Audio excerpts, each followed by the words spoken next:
Sekarang kita kembali diperlihatkan dengan Xiao Yan yang pada saat ini sudah berada di alam surgawi Lei Yang dan menyatakan tujuannya. Setelah mendengar nama Xiao Wutian pada saat ini sosok yang bernama Liang Sanqi pada akhirnya mulai kembali berbicara, senyum di wajahnya juga pada saat-saat ini menjadi semakin cerah, sosoknya berkata bahwa dirinya mengenali Xiao Wutian ini, jika begitu permasalahannya kalau dipikir-pikir sepertinya Xiao Yan adalah penguasa dari benua Dodi. Dirinya ingat bahwa beberapa dogat di antara mereka telah melukai Xiao Wutian dengan parah pada saat itu, jiwanya juga sepertinya telah mengalami trauma yang tidak dapat disembuhkan, dirinya benar-benar tidak pernah menyangka bahwa Xiao Wutian masih bisa hidup sampai sekarang. Sosok yang bernama Liang Sanqi pada akhirnya menghela nafas dan lanjut berkata sepertinya hari ini mereka akan bertempur. Setelah selesai berbicara momentum dari Liang Sanqi pun seketika meledak, matanya yang tajam pada saat ini segera menatap ke arah Xiao Yan. Melihat hal tersebut Xiao Yan juga pada saat ini segera mengeluarkan tekadnya tetapi ketika keduanya hendak bertempur, Liang Sanqi pada saat ini segera berkata sebaiknya mereka menunggu sejenak. Dirinya ingin bertanya kepada teman kecil apakah dirinya akan melawan mereka sendirian. Setelah selesai berbicara sosok Liang Sanqi segera merentangkan tangannya dan di belakangnya tiba-tiba ada jutaan sosok, dua sosok kelapa botak dan seorang wanita juga pada saat ini segera bergegas bergabung untuk melakukan pertempuran. Kekuatan dari ketiga sosok ini juga telah mencapai level dari dogat. Sementara itu di sisi lain mendengar apa yang baru saja dikatakan oleh Liang Sanqi pada saat ini di atas Bahtera Fearless ada juga jutaan sosok yang bersiap untuk melesat. Menyadari hal tersebut suara Xiao Yan seketika terdengar agar mereka pada saat ini jangan turun tangan. Mereka bisa menonton saja pertempuran kali ini. Mereka juga harus sadar bahwa benua Dodi membutuhkan mereka untuk melindunginya di masa depan. Sosok-sosok yang baru saja akan melesat dari benua Dodi pada saat ini hanya bisa terdiam memandang ke arah Xiao Yan. Sementara itu Xiao Yan pada saat ini segera menoleh menuju ke arah orang-orang dari alam Dewa Darah. Xiao Yan berkata bahwa orang-orang dari benua Dodi memang tidak harus bertempur kali ini tetapi mereka yang merupakan anggota dari alam Dewa Darah harus bertempur sampai mati. Jika ada di antara mereka yang bisa selamat dari pertempuran ini maka Xiao Yan akan membiarkan mereka hidup. Oleh karena itu di dalam pertempuran ini hidup dan mati semuanya tergantung kepada perjuangan mereka masing-masing. Begitu mendengar apa yang dikatakan oleh Xiao Yan 200.000 orang dari alam Dewa Darah pada saat ini memancarkan niat membunuh yang kuat. Mereka sesungguhnya sangat bersyukur karena Xiao Yan pada saat sebelumnya hingga saat ini tidak habisi mereka. Terlebih lagi Xiao Yan juga telah memberikan pilihan dan hanya tinggal tergantung mereka apakah mereka memiliki keinginan yang kuat untuk hidup atau tidak. Sementara itu di sisi lain pada saat ini Liang Sanqi sedikit tersenyum sebelum akhirnya melirik ke arah samping. Sosoknya pada saat ini segera memerintahkan semuanya untuk bergegas menyerang sosoknya juga. Pada saat ini dia melesat bersama dengan dua pria berkepala botak dan sosok wanita. Target dari keempat sosok ini tentu saja adalah Xiao Yan. Adapun mengenai orang-orang dari alam Dewa Darah mereka akan diserahkan kepada para prajurit dari Istana Lei Yang. Pertempuran pada akhirnya benar-benar pecah dan pertarungan kali ini sebenarnya terfokus pada Xiao Yan. Pertarungan di antara Xiao Yan lah yang pada akhirnya akan menentukan siapakah pemenangnya. Xiao Yan pada saat ini masih berdiri menyaksikan empat sosok yang bergegas ke arah Xiao Yan. Dari awal hingga akhir Xiao Yan pada saat ini tidak mengeluarkan jejak apapun pada auranya. Xiao Yan juga masih belum melonjakkan origin Qi dan pada saat ini hanya menatap ke arah empat sosok yang melesat. Melihat Xiao Yan yang pada saat ini masih belum bergerak dua sosok pria berkepala botak berteriak dengan garang. Sosoknya berkata bahwa orang ini benar-benar mencari kematian. Sementara itu di belakang mereka pada saat ini sesosok wanita segera melesatkan cambuk panjang di tangannya ke arah Xiao Yan. Kekuatan yang tidak tertandingi juga pada saat ini benar-benar melesat. Sementara bersamaan dengan hal tersebut Liang Sanqi pada saat ini mengeluarkan dua pedang pendek di antara dua tangannya. Origin Qi yang agung juga pada saat ini mengalir ke pedang dan suara berdengung seketika melonjak. Serangan keempatnya pada akhirnya semakin dekat dengan Xiao Yan, tetapi Xiao Yan pada saat ini tidak mengelak. Jutaan sosok dari benua Dodi di atas Bahtera juga pada saat ini segera mengeluarkan keringat dingin. Mereka pada saat ini masih belum tahu mengapa Xiao Yan masih belum mengambil tindakan. Pada akhirnya ledakan seketika terjadi dan serangan keempat orang itu semuanya benar-benar mengenai Xiao Yan. Namun sesaat setelah ledakan dan gemuruh yang keras terdengar, sosok Xiao Yan pada saat ini mengangkat tangannya. Menghadapi serangan ini Xiao Yan benar-benar tidak mengelak dan langsung menahan keempat serangan tersebut. Xiao Yan menggenggam cambuk panjang dari sesosok wanita yang bernama Xing Yusuan. Xiao Yan juga mengangkat tangannya dan pada saat ini api seketika menyebar menuju ke arah cambuk. Cambuk pun tiba-tiba langsung terbakar dan berubah menjadi abu sementara sosok wanita ini seketika terlempar mundur. Dua pria berkepala botak juga pada saat ini menggunakan kekuatan fisiknya untuk menghajar Xiao Yan dengan keras. Mereka ada di sebelah kiri dan kanan dari Xiao Yan. Xiao Yan juga pada saat ini melesatkan tinju kiri dan kanan dan bersamaan dengan hal tersebut guntur pada saat ini menyambar dan menghantam ke arah dua sosok tersebut. Sesaat setelah itu tinju mereka patah seketika dan tulang di tangan mereka benar-benar hancur. Dua sosok ini seketika terbang mundur dengan seteguk darah yang keluar dari mulut masing-masing. Pada saat ini tersisa satu serangan lagi yakni cahaya pedang yang dilesatkan oleh Liang Sanqi. Xiao Yan pada saat ini langsung mengulurkan telapak tangannya. Sedikit api muncul di telapak tangan Xiao Yan dan dengan keras berubah menjadi pilar api yang membumbung di langit. Cahaya pedang Liang Sanqi pada akhirnya langsung menghilang ke dalam pilar. Sesaat kemudian pilar api juga meledak dan menyebarkan energi dengan sangat cepat. Liang Sanqi pada saat ini berusaha untuk mengelak, meskipun kecepatan yang cukup cepat tetapi separuh tubuhnya pada saat ini masih terbakar api. Wajah Liang Sanqi pada saat ini seketika menunjukkan ekspresi kesakitan ketika dirinya menatap ke arah Xiao Yan. Baru kali ini dirinya segera memahami bahwa kekuatan dari pria di hadapannya ini benar-benar tidak bisa diremehkan. Sepertinya kekuatan dari pria ini juga telah mencapai ketinggian yang tidak bisa mereka bayangkan. Liang Sanqi pun sedikit membeku sebelum akhirnya berkata kepada Xiao Yan bahwa pada saat ini ada sesuatu yang ingin mereka diskusikan. Menanggapi hal tersebut mata Xiao Yan pada saat ini terlihat dingin ketika menatap ke arah Liang Sanqi. Xiao Yan segera berkata bahwa ketika mereka menghabisi banyak makhluk kuat di benua Dodi apakah mereka juga mendiskusikan mengenai hal tersebut. Begitu selesai berbicara aura dari Dogat Bintang 5 pada saat ini segera meledak dari tubuh Xiao Yan. Jutaan lautan bintang pada saat ini menjulang di belakang Xiao Yan. Bagi sosok-sosok ini 1 juta bintang saja benar-benar sudah sangat begitu megah.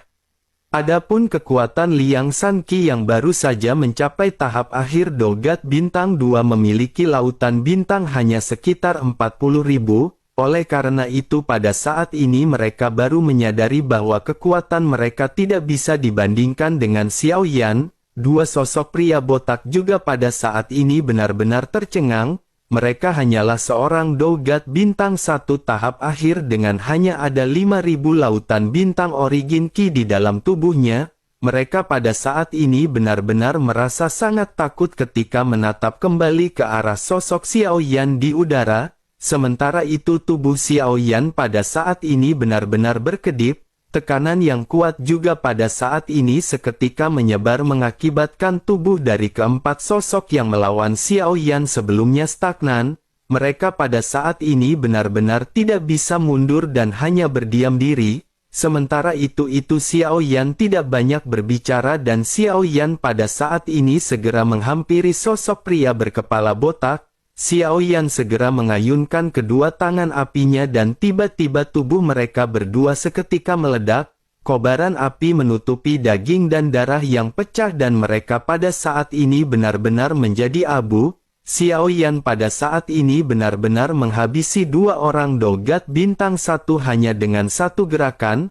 Kekuatan seperti itu tiba-tiba membuat mata semua orang pada saat ini menyipit. Jutaan sosok di benua Dodi yang sebelumnya terdiam juga pada saat ini seketika mengeluarkan ledakan sorak-sorak. Sementara itu senyuman di wajah Liang Sanqi yang tidak pernah menghilang sebelumnya pada saat ini benar-benar padam. Xing Yusuan yang sebelumnya sombong juga pada saat ini menjadi pucat. Melihat lautan bintang yang megah di belakang Xiao Yan, hal tersebut benar-benar telah membentuk kekuatan mengintimidasi yang kuat. Meskipun Xing Yusuan lebih kuat daripada dua pria botak yang baru saja dibunuh oleh Xiao Yan, tetapi dirinya pada saat ini hanya sedikit lebih kuat daripada dua pria botak sebelumnya. Oleh karena itu akan sangat mudah bagi Xiao Yan untuk bisa menghabisi Xing Yusuan dan dirinya pada saat ini berkeringat dingin.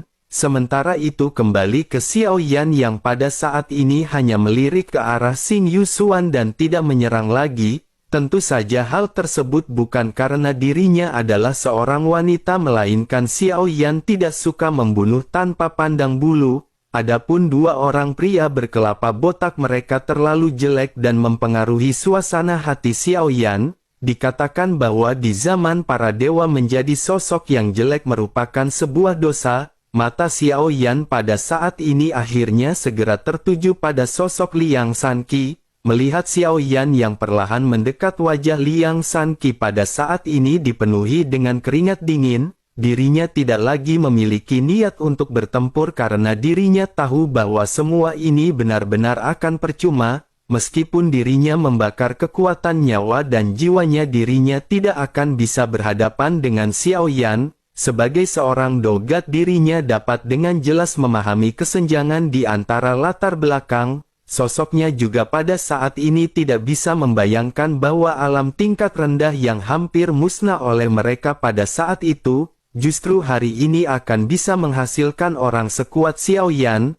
Liang Sanqi pada akhirnya segera berkata kepada Xiao Yan, "Bukankah Tuan ingin mencari keadilan bagi benua Dodi? Jika begitu permasalahannya, maka istana surgawi Lei yang mereka bersedia menyerahkan setengah dari sumber daya mereka dan mendedikasikan semuanya kepada benua Dodi. Selain itu posisi alam tingkat menengah juga akan diserahkan oleh mereka kepada benua Dodi. Oleh karena itu dirinya pada saat ini dirinya berharap Tuan akan melepaskan mereka." Menanggapi hal tersebut, Xiao Yan pada saat ini segera berkata bahwa Liang Sanqi tentu memahami bahwa segala sesuatu memiliki sebab akibat. Selain itu Xiao Yan juga saat ini tidak hanya ingin hidupnya sebagai penghormatan kepada leluhur Xiao Yan tetapi juga untuk benua Dodi. Terlebih lagi dirinya juga masih bisa mendapatkan apa yang baru saja disebutkan oleh Liang Sanqi setelah dirinya menghabisi Liang Sanqi. Liang Sanqi seketika terkejut saat mendengar apa yang baru saja keluar dari mulut Xiao Yan. Liang Sanqi pun berpikir sepertinya kali ini dirinya benar-benar akan mati.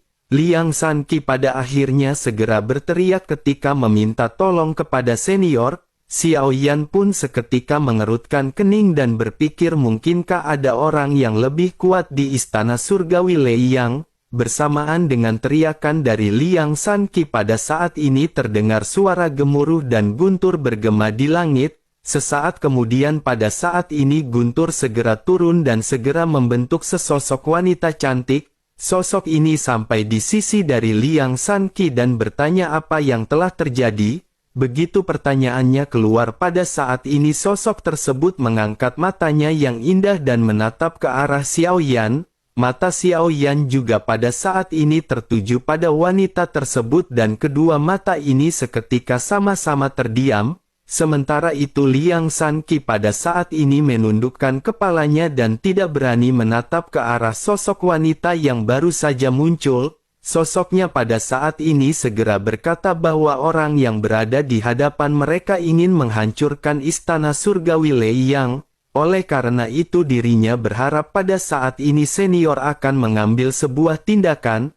Mendengar hal tersebut pada saat ini wanita itu pun sedikit merenung sebelum akhirnya bertanya apakah dirinya harus menghabisinya. Mendengar hal tersebut Liang Sanqi pun sangat gembira dan berkata akan lebih baik jika hal tersebut memang terjadi. Namun bersamaan dengan Liang Sanqi yang pada saat ini diam-diam sedang bahagia, Xiao Yan berkata bahwa si wanita pada saat ini harus menghabisi Liang Sanqi. Mendengar hal tersebut Liang Sanqi pada saat ini segera menatap ke arah Xiao Yan. Ternyata wanita yang berada di sampingnya bukan menanyakan hal tersebut kepada Liang Sanqi. Namun sebelum Liang Sanqi sempat bereaksi tiba-tiba terdengar suara guntur di telinganya. Seluruh tubuhnya membeku dan vitalitas dalam tubuhnya dengan cepat menghilang. Dirinya dapat merasakan bahwa tubuhnya pada saat ini mengembang dengan cepat dan akan meledak di saat berikutnya. Sementara itu di kejauhan Xiao Yan pada saat ini segera berkata bahwa mereka harus menjaga kepala dan jiwanya sebagai hadiah. Sementara itu di sisi lain Liang Sanqi pada saat ini benar-benar tidak mengetahui alasan semua ini terjadi. Sosoknya meraung dengan memilukan ketika memanggil sosok wanita yang pada saat ini menyerangnya. Liang Sanqi pada saat ini hanya berpikir mungkinkah wanita ini berasal dari Banua Dodi. Sementara itu di sisi lain Xiao Yan pada saat ini mengerutkan kening dan kembali berbicara dengan lembut. Xiao Yan berbicara ke wanita yang ternyata adalah Lei Ji. Xiao Yan meminta Lei Ji untuk dengan cepat menyingkirkan sosok tersebut. Lei Ji pada akhirnya mengangguk dan pada saat ini segera melakukan apa yang diperintahkan oleh Xiao Yan. Sosok ini adalah Lei Ji yang menghilang ketika dirinya pergi dari tempat hukuman para dewa. Begitu melihat Lei Ji muncul, Xiao Yan pada saat sebelumnya menghela nafas lega. Saat ini telah terungkap bahwa sepertinya orang-orang yang pada saat sebelumnya menghilang dari tempat hukuman para dewa mereka tidak dibawa pergi oleh kekuatan dahsyat yang tidak dapat dijelaskan seperti klon dewa asli.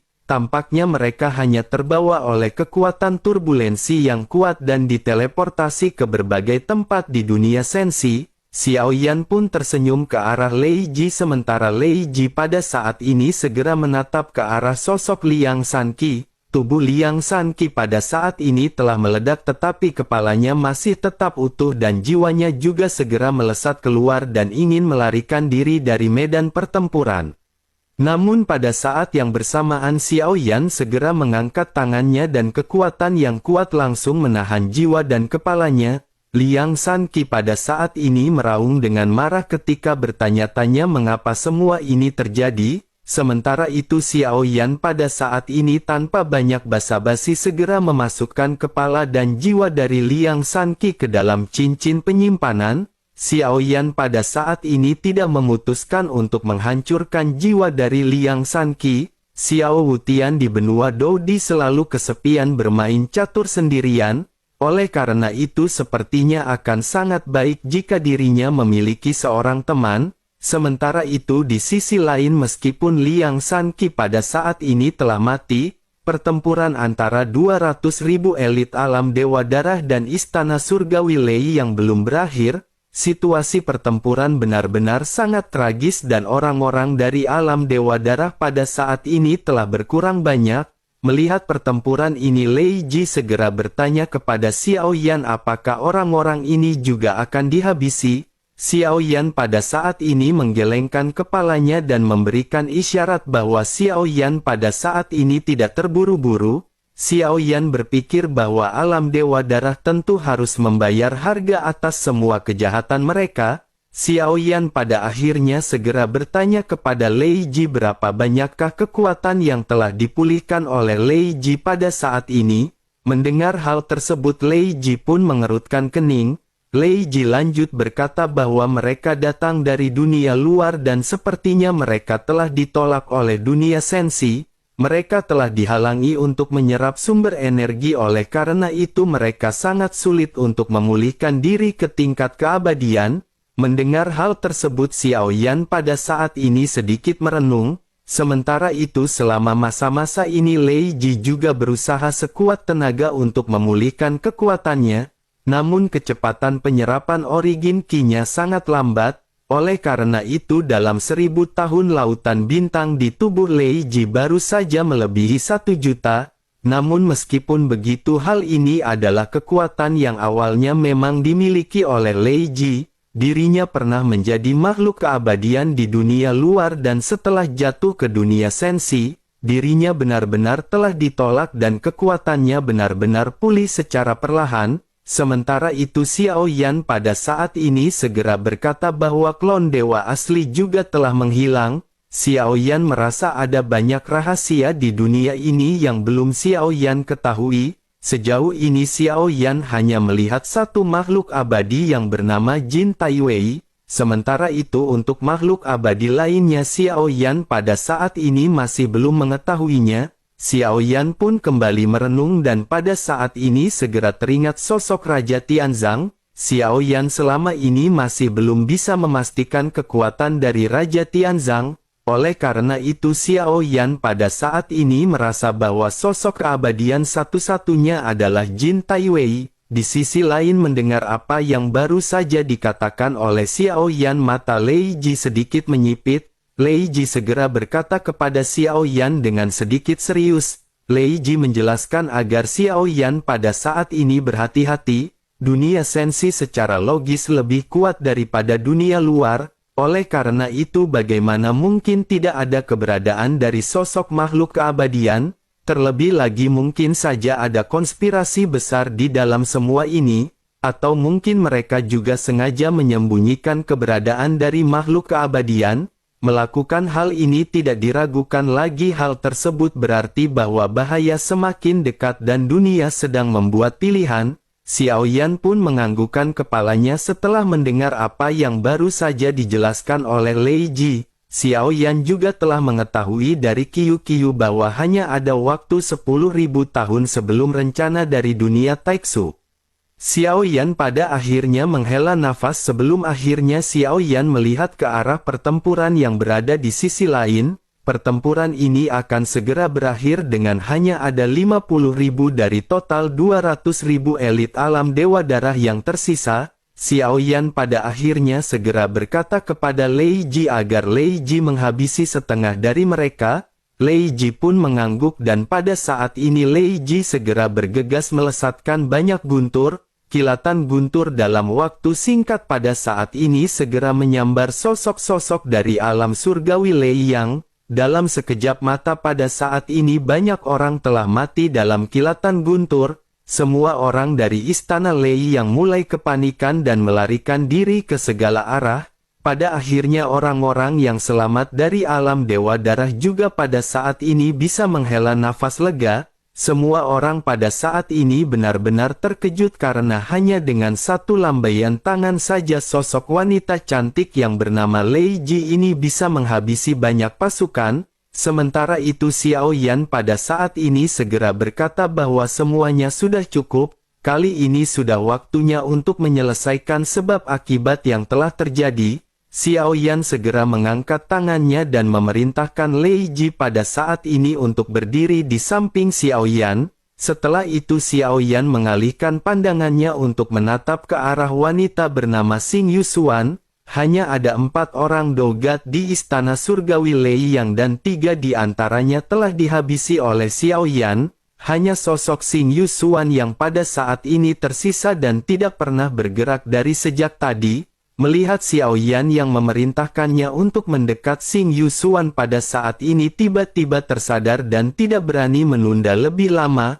Melihat Xiao Yan yang melambaikan tangannya sosoknya pada saat ini segera bergegas. Xiao Yan pada saat ini memandang ke arah Xing Yusuan dengan dingin dan bertanya apakah dirinya masih ingin hidup. Xing Yusuan pun mengangguk dan pada saat ini benar-benar gemetar. Bagaimanapun kematian 3 orang sebelumnya benar-benar sangat di luar imajinasinya. Sementara itu Xiao Yan pada saat ini kembali berkata kepada Xing Yusuan bahwa mulai sekarang, Xing Yusuan akan menjadi penguasa alam dari istana surgawi Lei Yang. Xiao Yan bisa mengampuni nyawanya, tetapi mulai sekarang setiap 500 tahun dirinya harus mempersembahkan 50 juta pil origin ki abadi dan 1 juta pil origin ki dewa. Dirinya juga harus memberikan 10.000 seni bela diri dan keterampilan bertarung. Setelah mereka melakukan hal tersebut selama 100.000 tahun, maka mereka akan bebas. Xiao Yan pada saat ini berniat untuk menekan alam ini agar kesulitan untuk bangkit.